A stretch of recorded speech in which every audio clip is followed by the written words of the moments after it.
Segunda Guerra Mundial, primera parte. Al finalizar la Primera Guerra Mundial, se creyó que sería el último de los más grandes enfrentamientos de la historia, pero que habría dejado semillas de grandes problemas que aún no habían sido resueltas. Para ello nos dirigimos al año 1919, exactamente en el Tratado de Versalles, en los cuales se dio más motivo a los países vencedores de la Primera Guerra Mundial, entre ellos Francia, Reino Unido, Estados Unidos e Italia. Alemania hubo de asumir importantes pérdidas territoriales en favor de Francia, Alsacia y Lorena. La región del Sarre permaneció durante 15 años bajo el control de Sociedad de Naciones, administrada por Francia. En su parte oriental, hubo de ceder Prusia Oriental y Silesia a Polonia. La región de Renania fue declarada zona desmilitarizada. Danzig fue establecida como una ciudad-estado autónoma bajo tutela de la Sociedad de Naciones y el control de Polonia, las cuales abarrotaron durante años su economía. Imposibilitada para atender los pagos y sometida a la galopante depreciación de su moneda, se convirtió en pasto de una galopante hiperinflación, trayendo consigo hambre y pobreza. En 1923, un pintor frustrado, llamado Hitler, fue apresado por un fallido golpe de Estado. En su encierro, aprovechó para escribir el Mein Kampf, Mi lucha, que terminaría siendo luego el evangelio del nazismo. En 1932, Hitler termina ganando las elecciones, con mayoría simple para levantarse como canciller de los alemanes al año siguiente. En 1933, Hitler llega al poder como canciller de Alemania, que pensó en crear un desarrollo, una política tendente a crear un estado de base racial, el Tercer Reich. Para ponerlo en marcha con garantías de éxito, necesitaba crear un potente ejército con el que poder anexionarse territorios y satisfacer los anhelos imperialistas de una gran Alemania. Pero para ello, tenía que sacudirse las limitaciones del Tratado de Versalles, que a su juicio constituían una humillación para los alemanes. En 1933, abandonó la Sociedad de Naciones e inició una política expansiva. Ese año, Hitler encarcela a los diputados del Partido Comunista de Alemania y se declara presos y se los lleva a campos de concentración. Al mismo tiempo, la persecución de los judíos se convirtió en una política activa. Hitler, más conocido como Wolf o Lobo, hizo caso omiso al Tratado de Versalles, que estaba afectando la economía en Alemania. Por tal motivo, Hitler creó un fuerte estado militar. Ante ello, las potencias europeas prefirieron acoger una actitud pasiva, de calma, a fin de evitar la confrontación militar. En 1933, Alemania abandona la Sociedad de Naciones e inició una política expansiva que se concretó a la anexión de Sarre en 1935. Luego, la remilitarización de Renania en 1936, continuando con la anexión de Austria en 1938 y la anexión de Checoslovaquia en 1938. Ese mismo año, empezó a poner en práctica su política de expansión territorial, incorporando a Austria entre sus dominios. Ese mismo año, Hitler amenazó en desencadenar una guerra europea, a menos que los Sudetes, una zona con una mayoría de etnia alemana, pertenecieran a Alemania. Para resolver el asunto, utilizaron Múnich para hablar alemanes, franceses, ingleses e italianos. A los checoslovacos no los llamaron. El primer ministro británico, Chamberlain, y su homólogo francés, en un acto de cobardía, acceden con tal de que el problema no se agrave más. Pero fue muy tarde.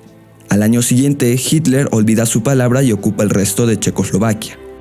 Churchill criticó duramente a Chamberlain con la frase: «Hemos preferido el deshonor a la guerra, tendremos el deshonor y también la guerra».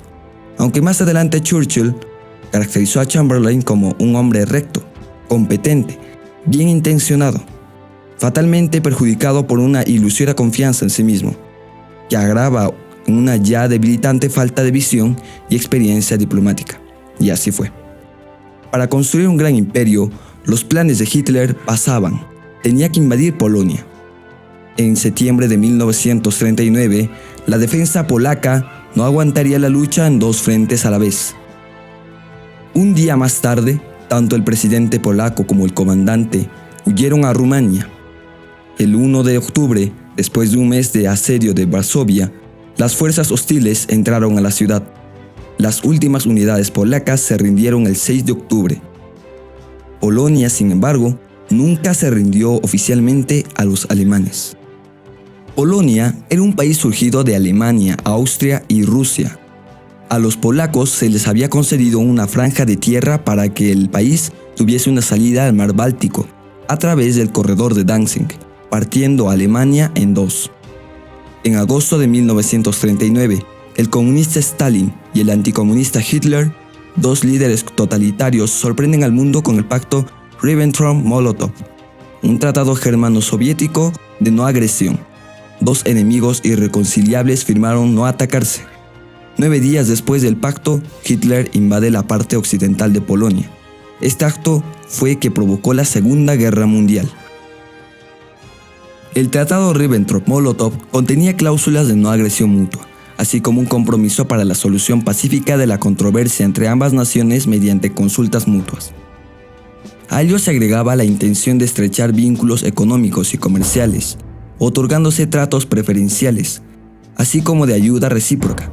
El principal elemento era que ninguno de los países celebrantes entraría en alguna alianza política o militar contraria al otro, lo cual implicaba en la práctica que la Unión Soviética rechazaría integrarse a cualquier bloque formado contra Alemania nazi. No obstante, el tratado contenía un protocolo adicional secreto, solo para conocimiento de los jerarcas de ambos gobiernos, no revelados al público, donde Alemania y la Unión Soviética definían el reparto de la Europa Oriental y Central, fijando los límites de la influencia alemana y soviética mediante mutuo acuerdo, determinando que ambos fijaban pactos para no interferir en sus zonas de influencia mientras reconocían los intereses de cada uno sobre ciertos territorios de Europa Oriental. 3 semanas después, los soviéticos se encontraban invadiendo la parte oriental. Inglaterra y Francia le declararon la guerra a Alemania, ya que ésta había invadido Polonia. Mientras tanto, Alemania frenó un rato para reagrupar filas y al mismo tiempo franceses y británicos estuvieron a la defensiva. Fue en este tiempo que los periodistas llamaron a este periodo la Guerra de Broma. En este intervalo de tiempo, las tropas francesas y británicas apenas se movilizaron y no participaron en ningún acto bélico contra los alemanes. A pesar de que, en virtud de la alianza anglo-polaca y franco-polaca, ambos países estaban obligados a asistir militarmente a Polonia. Durante el periodo comprendido entre septiembre de 1939 y mayo de 1940, los principales actos bélicos contra el Tercer Reich ocurrieron en batallas navales en el Océano Atlántico. Inclusive la guerra de invierno entre Finlandia y la Unión Soviética transcurrió sin que Francia o Reino Unido lanzaran ataque alguno contra Alemania. La invasión alemana de Noruega y Dinamarca, el 8 de abril de 1940, significó el primer enfrentamiento bélico directo de franceses y británicos contra tropas alemanas. Pero ello ocurrió solo en territorio noruego, teatro bélico lejano de los principales contendientes. Mientras tanto, los ejércitos adversarios se espiaban mutuamente a lo largo del río Rin, la frontera franco-alemana, sin que alguno tomase iniciativas bélicas. Solo el ataque alemán del 10 de mayo de 1940 acabó con la Guerra de Broma, tras atacar simultáneamente a Luxemburgo, Bélgica, Países Bajos y Francia. El método es el anteriormente utilizado en Polonia, la Blitzkrieg, o más conocido como la Guerra Relámpago. Consiguieron meter sus tanques Panzer por un lugar que se pensaba impenetrable para un ejército moderno. En el bosque de las Ardenas, el ejército aliado quedaría rodeado. Es importante señalar que para favorecer el efecto de esta estrategia militar, Alemania contaba con un importante desarrollo armamentista, lo cual le permitiría erigirse como potencia militar, aún superior a potencias tradicionales militares como Inglaterra o Francia. La industria armamentista alemana había ganado gran desarrollo desde el siglo XIX y por tanto el desarrollo y consecución de esta estrategia militar propicia que pusiera en juego todo el poder del armamento alemán. Era el elemento que faltaba para favorecer el avance de esta potencia europea. El 22 de junio de ese mismo año, Francia se dividió en dos. Una porción ocupada que incluía París y otra no ocupada controlada por un gobierno colaboracionista, con sede en Vichy, y presidida por el mariscal Philippe Pétain.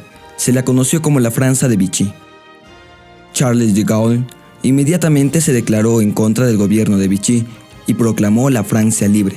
Llamó asimismo a formar la resistencia francesa.